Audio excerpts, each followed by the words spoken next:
Tuloy ang kinakasang malawakang protesta sa Lunes laban sa pork barrel. Ito sa kabila ng payag ng Pangulo na pabor sa pagbuwag ang kontrobersyal na pork barrel.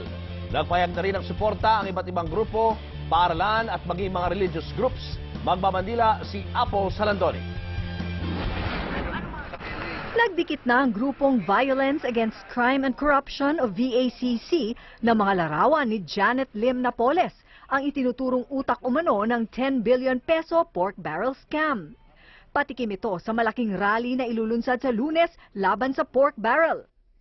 Nabuo ang Million People March sa Luneta sa pamamagitan ng social media. Ito ang sagot ng mga Pinoy sa umano'y walang habas na paglulustay ng pera ng bayan. Nagsimula ang lahat nang ipinost ng musikerong si Ito Rapadas ang anyay random thought tungkol sa korupsyon sa Facebook.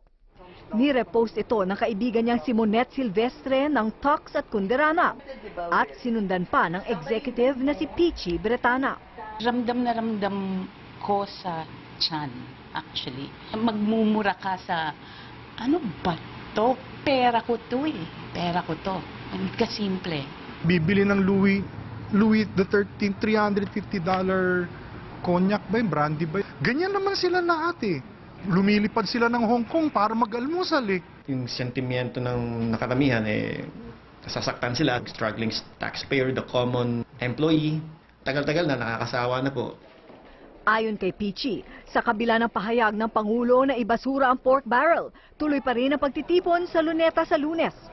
Kailangan kong malaman, mananagot yung mga gumawa nito kasi personal to sa akin eh. Ang nakapagpukaw talaga ng Pilipino sa buong mundo, sa buong bayan natin, mga kabataan. Mga kabataan hindi organisado, pero mulat. Maging ilang eskwelahan, nagpahayag na rin ng suporta sa pagtitipon. Talagang gusto natin na mapuksa lahat itong mga corruption na nangyayari sa ating bayan. Magkaroon din ng sabayang protesta sa ibang bahagi ng bansa, gaya ng Naga, Cebu at Baguio. At maging born-again Christian groups na Philippines for Jesus Movement at Intercessors for the Philippines, na nawagan na rin sa kanilang miyembro na sumama sa protesta sa Lunes. Dahil inaasahan ang buhos ng tao, itataas ng Manila Police ang Red Alert sa Lunes. Nakipag-ugnayan na rin ang PNP sa mga lider ng pagtitipon at sa intel units para matiyak ang seguridad. Para sa Bandila, Apples Halandoni.